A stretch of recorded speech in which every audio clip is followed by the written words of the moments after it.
7주차 마지막 AI 마케팅 강의를 하도록 하겠습니다. 7주차는 가치 경로란 무엇인가에 대해서 진행할 건데요. 늘 그랬듯이 7-2 부분에 지금 부족했던 내용을 수업을 하도록 그렇게 하겠습니다.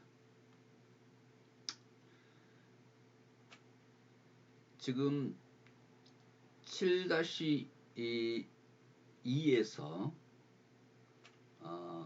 품질 평가의 종류에 대해서 이야기했습니다. 개념을 증명하는 것 POC는 혁신 제품을 시장에 출시하기 전에 인공지능이 적용된 신제품을 어떻게 작동하는지 테스트하는 사전 검증 방법이라고 그랬습니다. 제가 군소리를 넣으면 여기다 말을 섞으면 여러분들이 이해가 더 힘들기 때문에 요약된 내용으로 정리해 주도록 그렇게 하겠습니다. 또 한 가지는 AI 업체가 자사의 솔루션을 시연해 보는 것, 이것도 POC에 해당된다 이렇게 하겠습니다. 그래서 대다수 AI 혁신은 새로운 솔루션이기 때문에 POC를 거친다 이렇게 생각하면 되겠습니다. 테스트 중에서 개념 증명하는 것, 이것을 거친다고 생각하면 되겠습니다. 그런데 벤치마킹 테스트라고 하는데 이 BMT는 이미 검증된 솔루션을 도입할 때 사용하는 테스트 방식을 이야기합니다. 그러니까 POC는 검증된 적이 없는 신기술을 테스트하는 것이라면 여기는 이미 검증된 솔루션을 도입할 때 사용하는 방식인데 이미 검증된 것을 왜 테스트하는 것인가 하는 것은 발주업체, 그러니까 수주업체죠. 가지고 오는 업체에서 정확성, 처리 속도, 데이터 용량 이런 것을 필요한 성능 기준을 정해서 테스트를 실시하기 때문에 자기 회사가 필요한 성능 기준을 정해서 테스트를 실시하는 것이다. 그래서 벤치마킹 테스트라고 합니다. 그것을. 그 다음에 파일럿 테스트인데 프로젝트 진행을 위한 검증 테스트라고 봐야 되겠죠. 대규모 프로젝트 진행에 앞서서 소규모로 시험 테스트다 이렇게 생각하면 되겠습니다. 이 내용에서 설명을 했고요. 그 다음에 평가 항목 10가지에 대해서 여러분한테 설명을 했었는데 평가 항목 지표와 정확성에 대해서 평가 항목이 있다고 했습니다. 이 지금 항목들은 나중에 다 배울 것입니다. 그런데 지금 한 페이지로 먼저 요약된 것을 이 지표를 보도록 하겠습니다. 그래서 솔루션 결과가 정확한가, 또 반복 시도했을 때 동일한 결과가 나오는가 보는 건데 여기서는 오차율이라든가 민감성, 특이성 형태로 이렇게 측정되기도 합니다. 그 다음에 생산성인데 단위 시간 동안에 얼마나 많은 결과물을 도출해내는가 하는 것이겠죠. 생산성에서 보는 겁니다. 그 다음에 효율성인데 얼마나 적은 자원을 소모하고 도출해낼 수 있을 것인가 하는 내용입니다. 완결성은 어떤 모델에 따라서는 모든 가용 데이터를 활용했는가, 그리고 이것을 올바르게 사용했는가를 보는 것입니다. 시유성은 단어 그대로 시유 적절성을 보는 건데요. 필요한 때 필요한 지점에서 즉시 결과를 얻을 수 있는가를 보는 것입니다. 여기서 지금 다 예를 들었던 내용들이 많이 있습니다. 예를 들어서 정확성이다 그러면 어떤 이미테이션 가방을 얼마나 이것이 진품인가 가품인가 가려낸다. 아니면 생산성은 코피가 얼마나 많은 결과물을 조출해낼 수 있는가. 또 시의성 같은 경우는 지금 이메일이 스팸 메일을 분류할 때 메일이 시간당 어마어마한 양의 메일이 들어오고 있는 상황에서 거기에서 시적절하게 바로바로 분류를 해줘야 되기 때문에 시성이 있는가 보는 것이죠. 그리고 규모는 데이터와 사용자 규모가 증가할수록 솔루션 기능이 향상되는가를 보는 것입니다. 그래서 데이터를 넣고 사용자 규모가 증가했을 때 학습대에서 소율성 기능은 향상되고 있는가 보는 것이죠. 그 다음에 호환성은 솔루션이 다른 데이터 및 서비스와 호환되고 폭넓게 활용되는가를 호환성이 있는가를 보는 것입니다. 편향성은 데이터나 알고리즘의 편향성이 존재한가, 한쪽으로 너무 치우친 점이 있지 않는가를 보는 것입니다. 그 다음에 투명성인데 결과 도출 과정에서 인사이트에 대한 근거 설명이 가능한 것인가. 마지막으로는 안전성인데 사용자가 시스템을 통해서 손실을 볼 위험이 없는가를 파악하는 것입니다. 이게 평가 항목 지표인데 사례를 들어가면서 계속해서 이 내용 평가 지표 항목에 맞는 내용들이 앞으로 수업을 하도록 그렇게 하겠습니다. 여기에서 지금 평가 방법 중에서 오차 행렬에 대해서 나오는데요. 여기에서는 지금 정확성, 민감성, 특이성인데 평가 항목에서 여기 지금 정확성에 해당되는 것이겠죠. 정확성인데 엔트로피의 혁신 모델은 명품을 이미테이션인가 아닌가 판별해주는 인공지능 스캐너입니다. 그래서 명품의 가방이나 신발 요 내용을 표면으로 사진을 찍어서 300만 종류의 사진을 학습한 인공지능이 이미지를 분석합니다. 그래서 진품 여부를 판정합니다. 그래서 애플리케이션의 판별 정확도를 측정해 보는데 그 다음에 보도록 하겠습니다. 여기서 이렇게 스캐너가 명품을 찍었을 때 오차 행렬에서 예측치가 있고 실측치 이 내용이 여기서 수치로 나타납니다. 거기에 대해서 설명을 하도록 하겠습니다. 가로측과 세로측인데 가로측은 예측치죠. 가로측은 세로측은 실측치예요. 실측치. 그래서 가로측은 참으로 예측했는지 거짓으로 예측했는지 두 가지로 나누는데 이조품으로 예측을 했다. 얘는 여기서 이조품으로 예측을 했다. 이것은 위조품이죠. 아니 예를 했을 경우는 이조품으로 예측을 했을 때는 이건 실제 이조품으로 예측을 한 거죠. 그런데 아니오로 예측을 했을 경우는 이조품이 아니라고 예측을 했다는 것은 여기는 지금 진품이라는 거겠죠. 진품이라는 것입니다. 그리고 지금 세로축은 실측치인데 실제 참인지 아니면 거짓인지 역시 두 가지로 하는데 여기에서 예라고 이야기하는 것은 실제 위조품인 것이고 아니오는 실제 위조품이 아니라는 것입니다. 그렇죠? 진품이라는 것이죠. 그래서 총 165개의 루이비통 가방을 예측을 수행을 했는데 지금 예측치를 이야기한 거예요. 예라고 예측한 것은 110개입니다. 아니라고 예측한 것은 55개입니다. 실제로 실측 결과 105개가 이조품인 것으로 나오고 60개가 진품으로 나왔습니다. 이 내용을 우리가 볼 수 있고요. 이 앞전 시간에 이 내용을 이야기했습니다만은 TP 트루 포지티브에서 TP는 위조품이라고 예측했는데 실제 이조품 예인 경우 TP라고 합니다. TN은 이조품이 아니라고 예측했는데 이조품이 아닌 경우 그럼 진품을 이야기하는 거죠. TN입니다.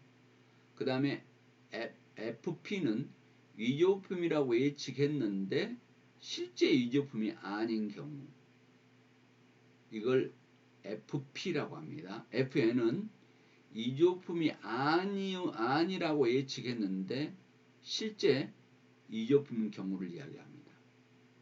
그래서 이 모델 성능을 측정을 해보는데 지금 정확성을 보니까 위조품인지 위조품이 아닌지를 얼마나 정확히 맞췄는지에 대한 지표를 여기서 보는 것입니다. 근데 어렵지 않습니다. 더하기 빼기 곱셈만 하면 됩니다. 총 165개에서 위조품이라고 예측한 것이 100개였습니다.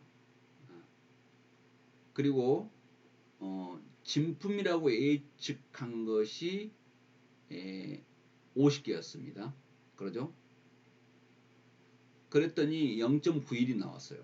그래서 이 어플리케이션의 정확도는 95%라고 이야기할 수 있다. 그래서 정확성은 95%라고 아니 91%라고 이야기할 수 있다는 것입니다. 0.91이 나왔기 때문에 이렇게 보는 것입니다. 그 다음에 오차율은 정확성의 반대입니다. 잘못 예측한 비율을 측정하는데 위조품인 것을 위조품이 아니라고 예측한 것 그러니까 진품을 이야기하는 거죠. 실제 위조품이 아닌 것을 위조품이라고 예측한 개수를 확인할 수 있습니다. 165개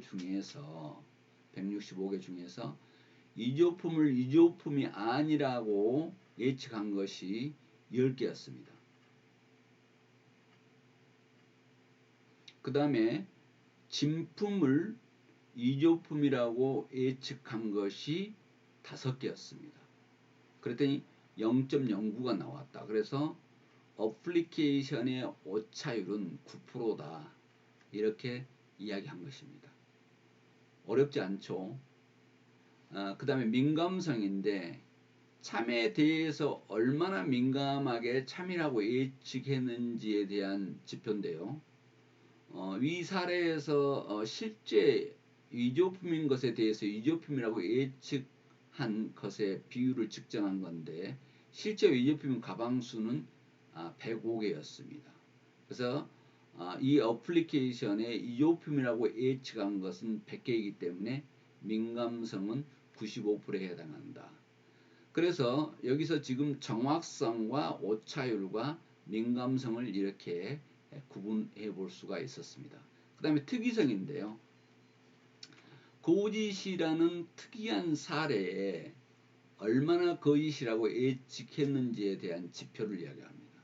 그래서 위조품이 아닌 가방이 모두 60개인데 그러나 이 어플리케이션은 위조품이 아니라고 예측한 것은 50개였습니다. 그래서 특이성은 83%다 이렇게 구분을 합니다.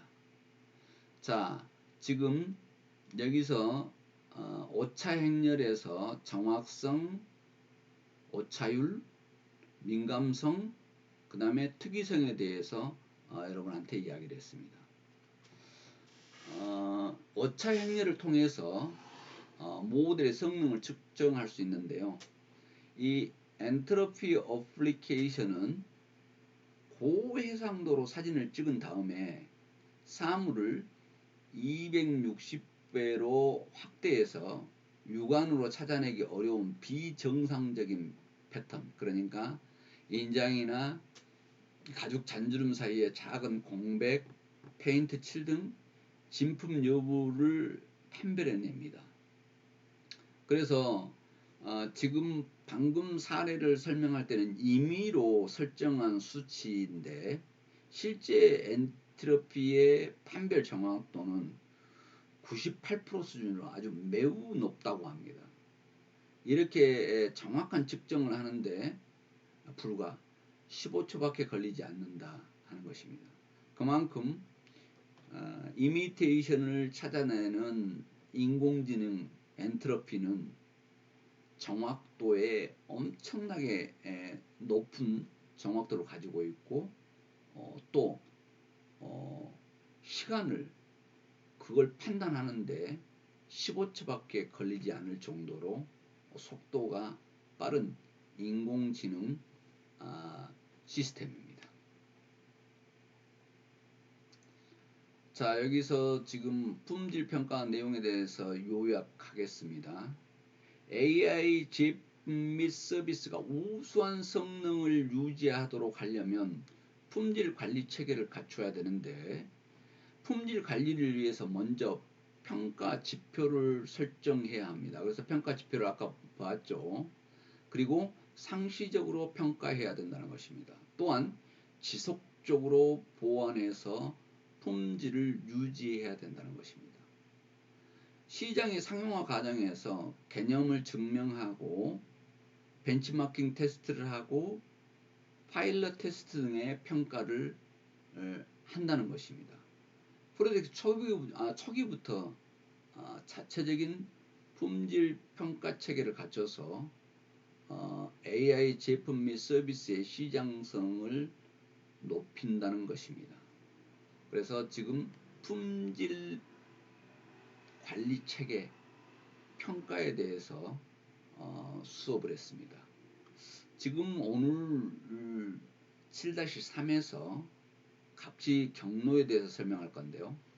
자, 우리가 지금 AI 혁신에 대해서 배웠고, 문제 정의를 하는 것에 대해서 배웠고, AI 기능을 선택하는 것, 그 다음에 적용 방법 채택, 알고리즘 선택, API 소싱, 데이터 확보, 품질 평가까지를 수업했습니다.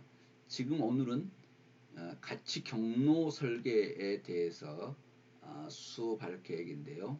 보도록 하겠습니다. 혁신 성과는 대부분 탁월한 기술에서 창출된다. 그러나 수많은 혁신 실패는 기술의 탁월성에 대한 맹신에서 비롯된다 그랬습니다. 기술 기능이 뛰어난다 하더라도 사용자가 사용했을 때 만족도가 낮다면 의미가 없다는 것이죠. 그 내용에서 수업하도록 하겠습니다. AI 혁신의 지향점은 뭘까요? 인공지능의 기술로 새로운 기능을 구현하고 새로운 가치 창출을 해서 사용자 경험을 혁신하는 것입니다. 그래서 중요한 것은 사용자의 경험 혁신으로 기결돼야만 한다 하는 내용입니다. 그래서 기술 기능이 구현됐는데 사용자의 경험 혁신으로 기결되지 않으면 안 된다. 그래서 사용자의 경험을 바꿀 수 있을 만큼 강력하고 분명한 가치를 창출을 해야 된다고 하는 것이 7-3의 요지입니다. 가치 경로에. 윌리엄 밀러 명예교수는 하이테크 기업이 공통적으로 저지르는 실수가 기술에 대한 사랑, 곧 기술에 대한 맹신이었다는 것입니다. 그래서 아무리 뛰어난 제품을 내놨지만 사용자 가치를 소홀히 하면 기술 전문가들에게는 호평을 받을지 모르지만 실제 시장에서 외면당할 수 있다는 것입니다. 그래서 AI 혁신 모델을 통해서 만들어지는 가치는 기술적 가치, 기능적 가치, 경험적 가치로 구분이 되는데, 기술적 가치를 잘했고 기능적 가치를 아무리 잘했다 하더라도 사용자의 경험적 가치를 올릴 수 없다면 실제 시장에서 외면당할 수 있다 하는 내용을 여기서 지금 강조하고 있습니다. 그래서 여러 가지 가치가 선순환으로 연결되는 가치 경로를 만든다는 뜻에서 지금 가치 경로에서 설명을 하고 있습니다. 자, 여기서 요약해서 보겠습니다. 인공지능의 혁신 가치 경로는 기술적 가치 그리고 기능적 가치를 집어넣었는데 소비자의 경험적 가치까지를 만족시키는 이 경로가 중요하다 하는 내용을 여기서 지금 이야기하고 있습니다. 기술적 가치는 사용자의 문제를 잘 해결해 줄 제품을 구현하기 위해서 고안된 것인데요. 적절한 데이터와 알고리즘을 마련해서 문제 해결에 필요한 기능을 구현할 수 있어야 된다는 것입니다. 그러니까 알고리즘 구축과 적절한 데이터를 확보를 해서 문제 해결에 필요한 기능을 구현하는 것인데요. 정의된 문제를 해결하는 방향에 부합하면서도 월등한 성능을 지닌 알고리즘이나 양질의 데이터를 확보해야만 혁신 모델의 기술적 가치는 높아진다. 이렇게 이야기할 수 있겠습니다. 그 다음에 기능적 가치인데요. 지금 세 가지 가치라고 그랬죠. 기술적 가치, 기능적 가치, 그 다음에 마지막에 뭐였죠? 경험적 가치. 이 세 개가 같이 움직이는 경로를 지금 이야기하는데 기술적 가치를 이야기했고 그 다음에는 지금 기능적 가치에서 이야기합니다. 정확한 인식, 예측, 최적화, 소통, 창작 등 인공지능은 기존의 제품과 다른 우월한 기능을 만들어내는 것을 인공적 지능이라고 하는데요. 기술적 가치는 연구실 혹은 실험실에서 주로 그 가치가 나타나는데 기능적 가치는 사용자가 제품을 접할 때 나타납니다. 그 기능적 가치가 중요하겠죠. 그래서 지금 AI 혁신 제품 대부분은 기능적 가치를 재조명한 것이다. 이렇게 생각하면 되겠습니다. 그래서 연구실에서 나타나는 가치는 기술적 가치다. 기능적 가치는 사용자가 제품을 정합할 때 나타난다는 것입니다. 그래서 정확한 인식이나 예측, 최적화, 소통, 창작 등 이런 것들이 기능적 가치에 해당한다 하는 내용입니다. 경험적 가치는 지금 기술적 가치, 기능적 가치를 거쳐오면서 경험적 가치가 절대적으로 중요하다고 하는 내용을 설명한 바 있습니다. 앞서 살펴본 기능적 가치가 사용자가 경험 속에서 느끼는 특별한 가치로 연결되는 것은 아니다. 꼭 연결되지 않는다는 것입니다. 예를 들어보면 여러분이 사용하고 있는 스마트폰의 홍채 인식 기술은 지금 인기를 끌고 있는가요? 강하게 인기를 끌지는 못하고 있습니다. 예를 들자면 사용자를 식별하며 보안에도 강점이 기능적 가치를 지니는데 스마트폰에서 결제 수단으로 사용될 때 생체 정보가 읽히는 것에 대해서는 거부감, 해킹, 도용에 대한 두려움을 가질 수 있습니다. 얼굴에 비치기만 하면 내가 결제를 한다고 했을 때 보안성에 대한 내용, 도용이라든가 해킹에 대한 내용에 아주 불편함을 느낄 수가 있겠죠. 예를 들자면 실제와 비슷한 사진을 갖다 비췄을 때 만약에 그것을 읽어낸다고 했을 때는 엄청난 큰 사고가 발생될 수 있겠죠. 그런 두려움을 가질 수 있다.